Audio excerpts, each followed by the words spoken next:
Hello guys, Crafty here, and welcome to what I am going to call Souls vs. Bloodborne. Basically what it is going to be is it is going to be a comparison of the two series. Well, honestly, Bloodborne's just a continuation of the series, but the Souls games versus Bloodborne. Why you should play Bloodborne, and the comparison and changes of the game compared to Dark Souls 2, blah blah blah. Alright, what's different between the two games? This is going to be a video based off of my interactions with the game of about 20 hours of gameplay. And no spoilers from me, and I've also looked up no spoilers. So this is all experience that I have gained from this game. Now, enough rambling, let's get to it. Now, the first thing that irritates me about this game, and first and foremost, is load times. So, while we load, and you see how long the load times are, I'm going to talk a little bit. Now, there are some substantial differences between the two games. I like to refer to Bloodborne as a less is more as compared to Dark Souls. There are less stats, less pretty much everything, but more. You'll see what I mean. As you can see, the load times are astronomically long, and this is just to get to another area. This is basically warping at a bonfire, if you really want to call it that. I'm trying to fill some time here because this is going to take a while because I have to warp back to the Hunter's Dream. Okay, that was just one warp. Now, imagine if you die, you see that screen, and then you warp back to your lantern, which is pretty much a bonfire. And then to go back to the central hub, which is called Hunter's Dream, i.e. the Nexus, Firelink Shrine, all that stuff. Basically the same thing in the other games. But the load times are something that are going to be fixed in the next patch, apparently. But load times, as it is, have made me quit a lot. This video is already becoming too long, and I was going to make it short, so it's going to be like 23 minutes. Okay, so, right into it. As you can see, the game's absolutely gorgeous. Very beautiful. Sorry, slow pan. Very pretty. Again, I'm not going to spoil much, so if you really want to know where to get these items, as you can see, I have a Shocky Mace and some pretty kick-ass armor. I'll explain these little dudes and try to not be spoilery on story and summon. Now, as for your menu, as you can see, you have 2 weapons in your left, 2 weapons in your right. Or actually, it's backwards, but regardless, it's the same. It's not like Dark Souls 2 where you have 3. You only have armor, as you can see. No rings, no nothing. This is your quick items, so 6 of them. So with the down arrow, you cycle through your items.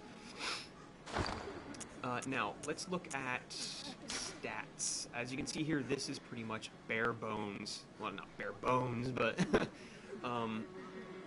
down here you can see there is a significant less amount of stats. You only have 7 this time. No, 6. I was right. I should not have heard to myself. You have... Ooh, that's not what I wanted. Ooh, man, such a pro. Level. Okay, you have your level. Duh. Blood Echoes is practically souls. When you die, you lose all your blood echoes. You have to go retrieve them again. A lot of things in this game are going to be... I don't know the word for it. Pretty much the same thing, just different names. There's a better term for that, I just don't know off the top of my head. But you can use Blood Echoes to trade, level up, blah blah blah. It's souls.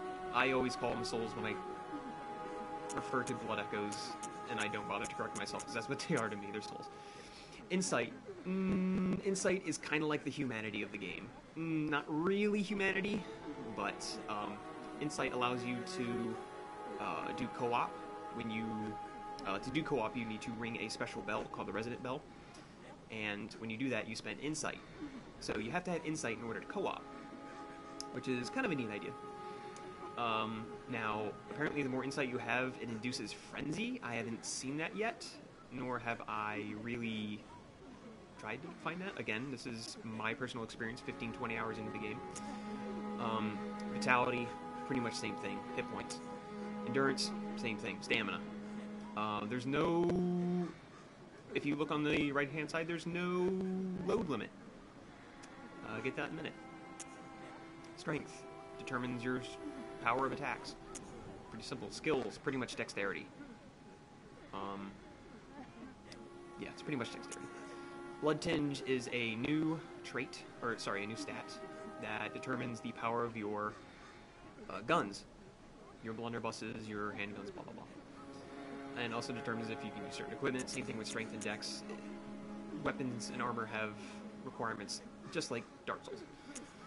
Arcane attributes the power of arcane attack. I have not seen any way to cast spells yet.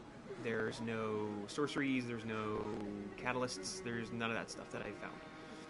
And don't correct me on that, because again, this is all about personal experience. But Arcane, if you level it up, your Molotov cocktails will do more damage because they're based off your Arcane. And also, when you level up your Arcane, it also raises your discovery rate by, I think, 3, I believe. I honestly haven't touched it, so the more Arcane you have, the more you'll be able to discover items, which discovery is pretty much the same thing as item find. Your typical attacks there. Physical defense, if you level up, it goes higher. If you put armor on, it goes higher. Same. Again, same stuff here. Poison resistance, frenzy. If you level up your endurance, this stuff goes up. Frenzy, still don't know what it is. I really hate to say that, because this is sort of like a review. But I've seen monsters go into frenzy, and they become more, well, painful, I guess we're going to call it that. Beasthood, there is a way to transform yourself with items. I'm going to leave it at that. I don't really want to spoil anything. But you can transform. The Carol rune effects, as you see up here. Now, I noticed before, I'm jumping all over the place on this, and this is going to be a very long video. Carol rune effects are basically rings. Later on in the game, I have not unlocked it yet, you can attach runes to yourself, and as you see, there are 4 slots up there. The runes basically act like rings. So if you display, this is the only rune I found, and you gain more blood echoes. So it's basically a silver circuit ring. But that's what the runes will do to you. So basically you can customize yourself that way. So it's not unlike Dark Souls with the rings. Again, I haven't found all the runes yet. I've only found 1, so maybe it's different. Maybe other runes are better, and I'm sure that that's the case. Your damage reduction, same thing, versus blunt versus thrust. There's no slash. No slash this time. Your blood, arcane fire, and bolt are your elements. Yeah. Blood, arcane fire, and bolt are your elements this time around, instead of dark and all that crap. Combine values of effects, equipment, and Carol runes. Basically, it all just combines and makes yourself really badass. Now, into the meat and potatoes of why I like this game. Weapons. As you can see, I have a cool kick-ass mace. Yeah. Okay, so, you have your standard attack. R1. Drains your stamina. It's a Souls game. Same thing. R2, strong attack. Same thing. However, if you hold R2, you do something called a charge attack. Depending on the size of the weapon, depending on the quickness of the weapon, the charge speed will differ. You also deal a lot more damage with the charge. So it's sort of a risk versus reward thing. If you want to deal a lot of damage to a slow opponent, do that. You may stun them, which allows you to do a backstab. By the way, also, no backstabbing opponents, so you can't just circle strafe around an opponent, get to a backstab position, and hit them. It doesn't work like that anymore. You need to stun them first with either guns or a charge attack. They'll kneel down, they'll fall down. There's a good indicator of when is a good opportunity, kind of like a parry, almost. L1. L1 basically is a special of the weapon. So this L1 basically gives me a little extra lightning damage for, what, 10 seconds? Maybe 10 seconds. It does not cost any durability that I've experimented with, but anyway, this is my second weapon. This is the Kirk Hammer. This is the Kirk Hammer. Standard short sword, long sword, blah blah blah stuff. Your R2 is your standard thrust, which is wonderful because that's what I loved in Dark Souls. Now the special of... Oh, sorry. Charge attack. It's a powerful thrust, but noticeably longer than the mace, which is really interesting. Now, the L2... sorry, L1, the special of the weapon. Yeah. Now you got yourself a hammer. R1. And R2. And charge attack. Very large wind-up, and takes up almost all of your stamina. But good lord when it hits. It does some damage, but again, risk versus reward. There's a lot of that in this game. Also, with this weapon, and most others that have a second form, which this has, you're always dual wielding basically. So you have I have a gun in one hand, so my L2 is the gun, or I could switch to like a torch and thing, set it on fire. And your L1 is always your special for the weapon. So again, this has a two-handed version. If you roll, obviously you roll and attack, you deal different things. But if you roll and hit the special weapon button, L1, with this, you actually lead with the hammer. Or if you roll while in hammer form and hit it, you switch out. So there is a whole nother level of combat to this game. Okay, I have spent far too much time on why I like the weapons. Another thing about the weapons. Gemming. You can gem weapons now. This also adds a lot to the game. So, as you can see, each weapon has 3. Right to the right of where I am right now. And they all have different, I don't know, symbols. Which means what gems can actually slot into it. The Hunter's Axe I have here is actually a starting weapon. These are some of the gems that I found. Physical attack up plus 0.7%.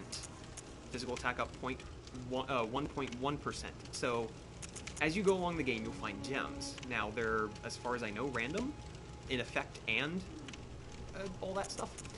But some gems will be better than others, like this physical attack up 4.2%. 5.3%, so this weapon would already do 8 more damage. See what I'm saying? There's so much more to this game. Like blunt attack. If this weapon had a blunt... Oh, it does. Oh, wow, good job. This gem ups your blunt attack, so any attacks that were blunt would affect that. It's kind of why I like the Kirk hammer, because it has a blunt and a thrust, so you can, like, if you wanted to do more with the thrusting, you could put on things that had thrust attack up, or if you wanted to do more with the hammer edge, you do blunt attack up. You know, you can mix and match, and you can just, it's awesome. It is just awesome. You can reduce stamina cost, and certain gems like this, fire attack up plus 7.5%, it actually makes the weapon deal fire damage instead of regular physical damage. There's just so much... I don't know, there's just so much more customability. That's a word. But, yeah, you can just do so much more customization in this game. You can also fortify weapons pretty much the exact same way in Dark Souls. Bloodstone shards are your Titanites. Yeah, pretty much it. It's self-explanatory. It does the exact same damn thing. Weapons have durability and will break. Same thing. Armors really aren't that different from each other. As you can see, this is a 50, this is a 30, this is a 60, this is a 20. There's no durability on armor, as you can see, but they have different resistances: blood defense, arcane firebolt, blunt thrust defense, you know, same standard stuff. But this game, I think, lends itself more to Fashion Souls than any other game, because you can do cool stuff. You know, you can look different. You know, the armor isn't that different. You know, I'm 30. You know, I'm losing 30. You know, if I really wanted to wear the top hat, I'd wear the top hat. Just, you know, because I can. But so far, the armors that I've found, which are actually not a lot, they're not too different. Especially these, the hunter garb and the black garb. It's not too different. The hunter guard's technically better in some. It's fashion. Just do whatever you want. It's fashion board. Thank you. God damn, it's probably like a 20-minute video already. I didn't even get to half my stuff. Armor, enemy, the Nexus, the Hunter's Dream. This is pretty much the Nexus. You have a little workshop here. This, as far as I can tell, Memory Altar. You need a workshop tool for it. Later on in the game, you will find the tool to give yourself runes. So you don't actually get access to rings, air quotes. Whoops. This is your storage, standard, typical fare, blah, blah, blah. Thank you for reminding me about the chalices. Goodbye, bugs. Yes, that is next on my list. Chalice Dungeons. Chalice Dungeons, the other new addition to this series. Chalice Dungeons are randomized dungeons that you create. You can also share them with other players. You can have players join you in those dungeons via kind of a complicated way. I still haven't had a successful one, but it's really weird. Basically what happens is when you create a dungeon, this is what happens. You start off in the Chamber of the Seal. There are layers to the dungeon. There will be a layer, say layer 1. You go through it. There is a locked door that you can only access by hitting a switch later on in the dungeon. So you hit the switch, you go through the door, you fight a boss. You beat the boss, you go down the next layer. Rinse and repeat, all the way down to layer 3. I've only been to 2 dungeons so far, and they've both only had 3 layers, but I know there's at least 5 layer dungeons. I mean, I'm not that far in the game right now, but as you can see, there are different dungeons you can be a part of. After beating the first Chalice dungeon, you actually get another Chalice, which allows you to do another dungeon, because you only have 1 dungeon active, and the only way to do it, to get rid of it, is to remove it, which erases your progress in that dungeon. In the bottom right-hand corner, you can see privacy. You can have it open or closed by sharing it. Once you pick open or closed, it is stuck that way, as you saw. I hit share dungeon, and it says cannot be changed. Chalice glyph is the unique code of that dungeon, so if you wanted to share your dungeon with other people, you would give them that code when they would... Yes, here it is. Here's one I have not activated yet. You can search by Chalice glyph, put in the glyph stuff, and you would find their dungeon. You can enter it, and if they are currently active in their dungeon, they can ring their small resonant bell, which allows... It's basically like putting down it's like putting down a summon sign. Then you, in your world, in your dungeon, ring your resonant bell, and then that will draw them into... It's nice, but it's freaking... It's a chore. You really have to... you have to coordinate with people, your friends and stuff, to do that. But you can also search Chalice dungeons, active Chalice dungeons, Chalice type standard or root. There are different areas, so there are a lot of different ways. You can start on a different depth, or you can add additional rights. I'm sure it's like skulls in Halo. I guess it adds different modifiers to a dungeon. I don't know. But you just hit search, and everybody that has set their privacy to open comes up. And you can see depth of 1, how many people are actually in it. I'll get to that in a second. But you can see it shows their Chalice glyph and all that stuff. If you wanted to do standard co-op, which is so much easier this time around, what you can do is you can set a password for yourself. So you would go to network settings, down in password matching, edit to match with players using the same password. So if you wanted your other friends, say you were streaming and you said, okay, so everybody put in the password Crafty. So what would happen is, when you would lay your summoning sign, or ring your bell,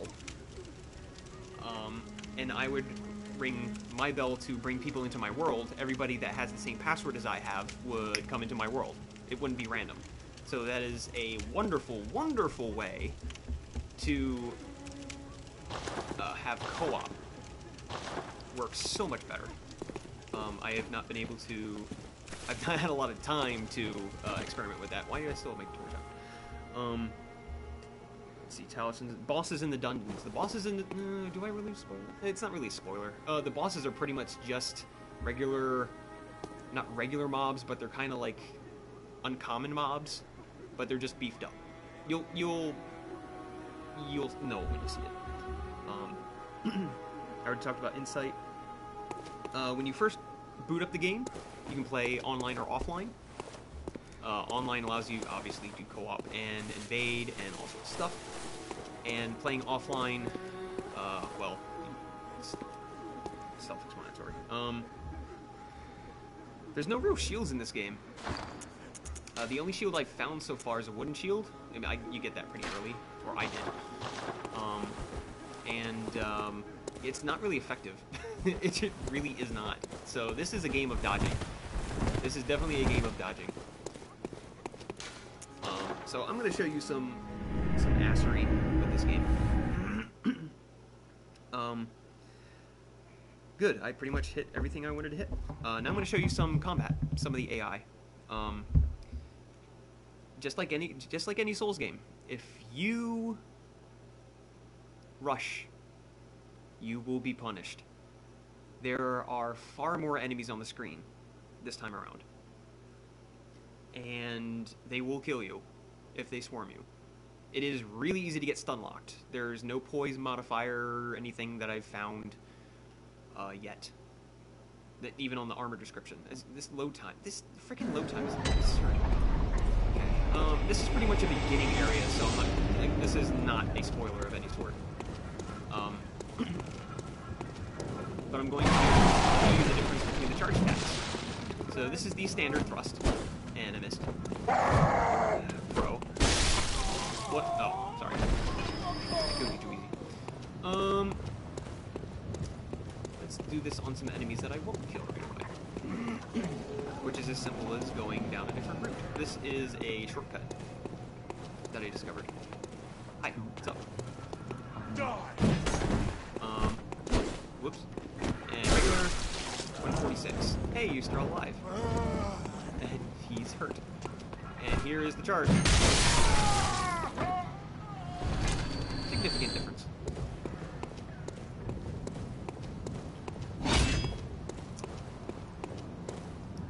This is the, obviously. Hi, what's up? Bye. Oh, shit. God damn it. A smart thing to do is to dodge around to the side and charge back. 410. See, as you can see, significant difference. There is a parry system with the gun, however, I have not very,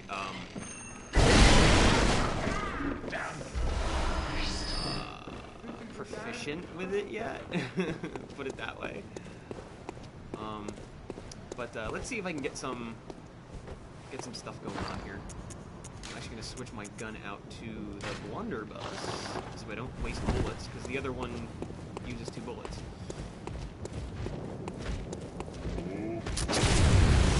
Nope. So basically, if they attack, that's parry right there. That's how you do it. Come on. Nope. I wish I was more proficient with the parry. There it is. See? It's the exact same thing. You just have to be, you know, risk versus reward, blah, blah, blah. As you saw when I shot them before, they just kind of like, you know, it's just a normal hit animation, then they continued on. But when I actually hit the parry, you know, they went down to a knee. Every enemy has a different animation for all that stuff. Some enemies can only be parried, or backstabbed, I guess you would call it that. Specifically, the large pig, you actually shove your weapon up its, well, you'll see. I won't show you, but it's fun to experiment. Let's see, what else?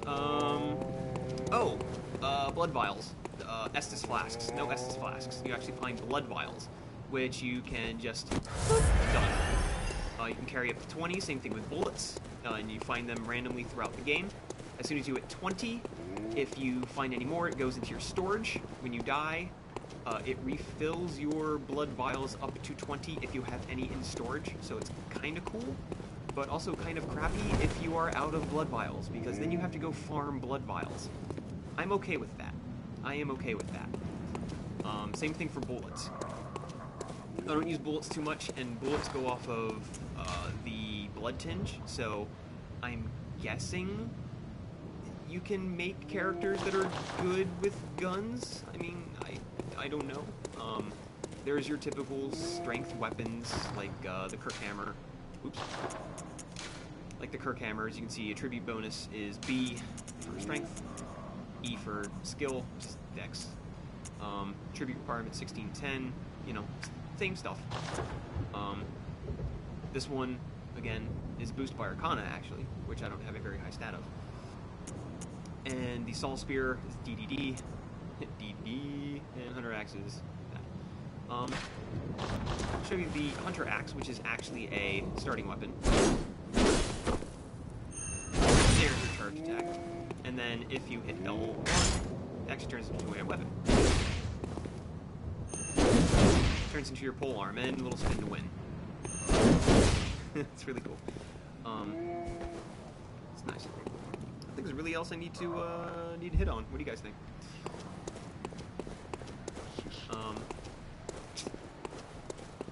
I've only beaten 3 bosses, which is interesting so far, considering I've done a lot of chalice stuff, which I've unlocked a lot of cool rooms for my weapons, which is really nice. So they just beat a boss. I'm not going to say more on that. Invasions. I'm not actually in tune with Invasion yet. So, God, do I really want to do this? I'll just get wrecked for you guys. I haven't actually tried invading anybody yet, but that's a small sinister bell. A sinister resonant bell, which is what you use. So it's kind of like, you know, cracked eye orbs, except unlimited use. But as you can see next to my fire paper thing there, I have a little red thing there. That's to indicate that I'm actually actively searching.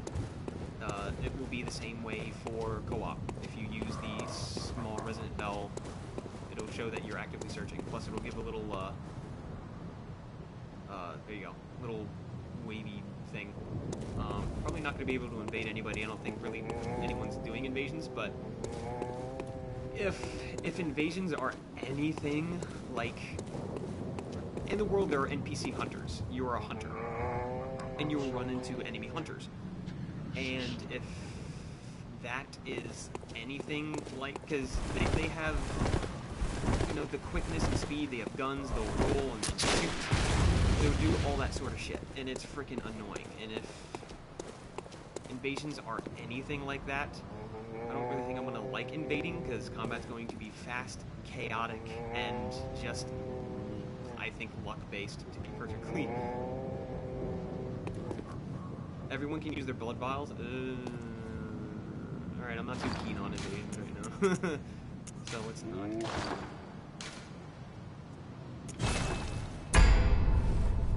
What I just did there was I canceled.